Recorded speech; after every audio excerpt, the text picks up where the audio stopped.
राधे राधे दोस्तों। हर किसी मनुष्य के जीवन में उतार चढ़ाव आते ही रहते हैं, सुख दुख लगा ही रहता है, लेकिन उसे कभी हार नहीं माननी चाहिए। ये हम सब जानते हैं कि जब हमारा अच्छा समय होता है तो हर कोई इसकी चर्चा करता है, उनके जुबान पर बस वही रहता है, और जब बुरा समय आता है तो भी लोग इस विषय के बारे में बात करते हैं। आपने अक्सर लोगों को ये कहते सुना होगा कि मेरा समय बहुत खराब चल रहा है, मुझे कोई मार्ग नहीं दिख रहा है कि उससे कैसे निकलूं।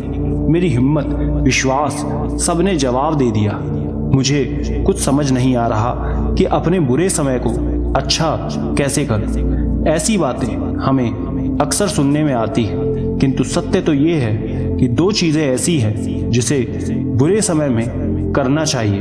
अब वो क्या है, उसके लिए आज हम गीता के माध्यम से जानेंगे कि भगवान श्री कृष्ण ने बुरे समय के लिए कौन सी दो चीजें बताई हैं। लेकिन उसे जानने से पहले हम एक कहानी सुनेंगे। ये कहानी इस बात को समझने में हमारी सहायता करेगी। किसी गांव में एक साधारण सा किसान रहता था।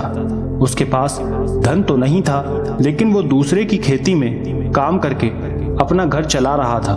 उस व्यक्ति का ईश्वर पर बहुत विश्वास था। उसके घर में वो, उसकी पत्नी और एक बेटा था जिसकी आयु कुछ 12 वर्ष थी। किसान मेहनती और खुशमिजाज था। वो प्रतिदिन अपने काम पर जाने से पहले अपने घर के पास एक मंदिर में प्रतिदिन जाया करता था और ईश्वर का स्मरण कर उन्हें याद करता। किसान के साथ उसकी पत्नी भी साथ जाया करती थी। वो बहुत ही धार्मिक प्रवृत्ति के थे। वो तीनों अपनी इस छोटी सी दुनिया में काफी सुखी थे और आराम से जी रहे थे। उस किसान की एक आदत थी, जो भी कमाता उस कमाई का कुछ हिस्सा निस्वार्थ मन से दूसरे के सहयोग में खुशी से वो दे देता। इसी तरह उस किसान और उसके परिवार का समय बढ़ रहा था। कुछ महीने बाद उस गांव में एक भयंकर बीमारी का प्रकोप आ जाता है। काफी लोग उसके शिकार हो जाते हैं। हर कोई बस स्वयं को इस बीमारी से बचाने में लगा रहता था। किसान भी इसी कोशिश में था, लेकिन उसका बेटा इस बीमारी के प्रकोप से बच नहीं पाता और उसे भी वो बीमारी हो जाती है। किसान गांव के वैद्य के पास उसे लेकर जाता है, लेकिन वहां के उपचार से उसे आराम नहीं मिलता। सब उसे सलाह देते हैं कि अपने बेटे को शहर लेकर दिखाइए। किसान अपने बेटे को ठीक करने के लिए उसे बाहर ले जाता है। शहर पहुंच वो उसे बड़े से हॉस्पिटल में भर्ती कर देता है, लेकिन वहां की दवाई और इलाज महंगा होता है। वहां के डॉक्टर उसके इलाज के लिए 15,000 रुपए की मांग करते हैं। ये सुन किसान दंग हो जाता है। कुछ समय के लिए उसे कुछ समझ नहीं आता कि वो अब क्या करेगा। उसके पास तो इतने पैसे नहीं थे। वो चुपचाप वहीं बैठ जाता है कि अब वो क्या करेगा। उसके अंदर बिल्कुल भी अब हिम्मत नहीं थी, लेकिन फिर भी वो साहस करके अपने गांव जाता है और लोगों से मदद मांगता है। लेकिन सभी छोटे से घर थे, उनके लिए ये कीमत बहुत बड़ी थी। किसी के पास इतने पैसे नहीं होते कि वो किसान को दे। किसान खाली हाथ शहर लौट आता है। हॉस्पिटल आते ही डॉक्टर उससे कहते हैं कि उसे जल्द ही पैसे का इंतजाम करना होगा, अन्यथा उसके बेटे को बचाना मुश्किल हो जाएगा। ये सुन किसान वहीं बैठ जाता है और रोने लगता है और रोते हुए ईश्वर को कोसने लगता है कि वो किस पाप की सजा उसे दे रहे हैं। उसने ऐसी क्या भूल कर दी, क्यों उसके साथ ये सब हो रहा है। तो वहीं दूसरी तरफ वो स्वयं को भी कोसता है, भला बुरा कहता है और रोने लगता है। पति की ये दशा देख किसान की पत्नी डर गई थी, लेकिन उसका अब भी ईश्वर पर पूर्ण भरोसा था कि वो जरूर उसकी मदद करेंगे। इन दिनों में एक भी दिन ऐसा नहीं था जब वो ईश्वर के समक्ष जा प्रार्थना नहीं करती थी। वो हर रोज उनके पास अपने बेटे की सलामती की दुआ करती, दीपक जलाती और रोती। लेकिन किसान का भरोसा उठ गया था। ना तो अब उसका मन प्रार्थना में लगता, ना ही ईश्वर के स्मरण में। वो बस अपने बेटे के पास बैठा रहता था। उसे अब कोई मार्ग नजर नहीं आ रहा था। यहाँ डॉक्टर किसान को पैसे जमा करने के लिए बोलते, वरना उसका इलाज बंद कर दिया जाएगा, पूरी तरह ठीक नहीं होगा। किसान बहुत ज़्यादा चिंतित और परेशान था। उसे मदद करने वाला कोई नहीं दिख रहा था।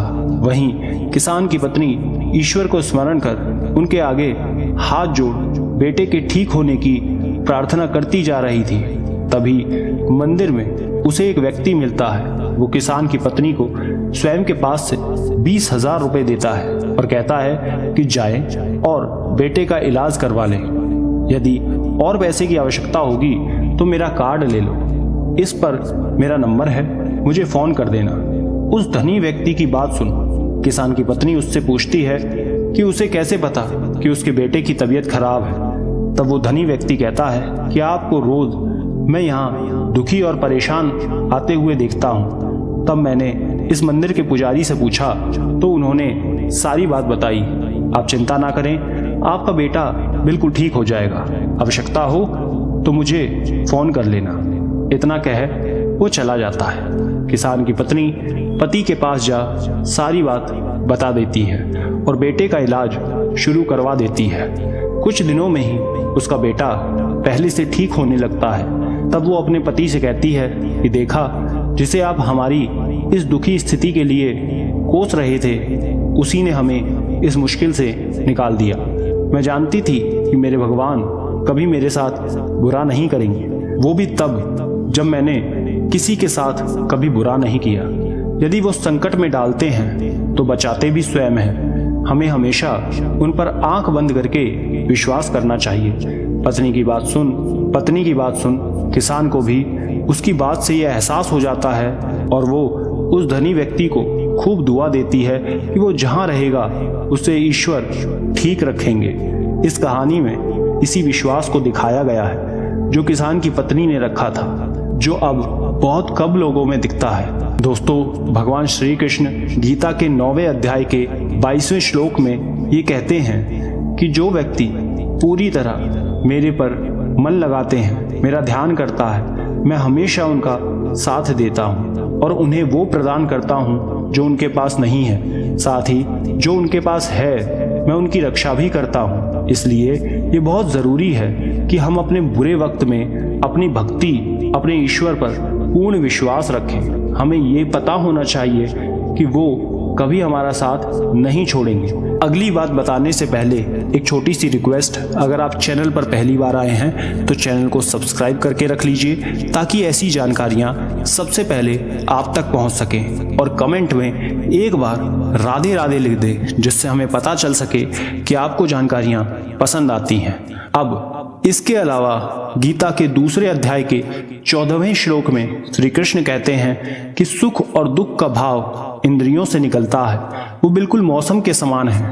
अर्थात दुख और सुख दोनों ही हमेशा नहीं रहेंगे, इसलिए हमें सुख और दुख का समान भाव से सामना करना चाहिए और हिम्मत बनाए रखनी चाहिए। मनुष्य की हिम्मत ही उसे दुख के समय खड़े होने की शक्ति देती है। तो आप भी श्री कृष्ण की इन दो बातों को जरूर याद रखें और अपने जीवन में उतारें। आशा करते हैं ये बात आपके समझ आई होगी। वीडियो को लाइक करके ज़्यादा से ज़्यादा फेसबुक व्हाट्सएप ग्रुप में शेयर करें और भी जानकारियों के लिए स्क्रीन पर दिखने वाली वीडियोस को एक बार ज़रूर देख लें। राधे राधे।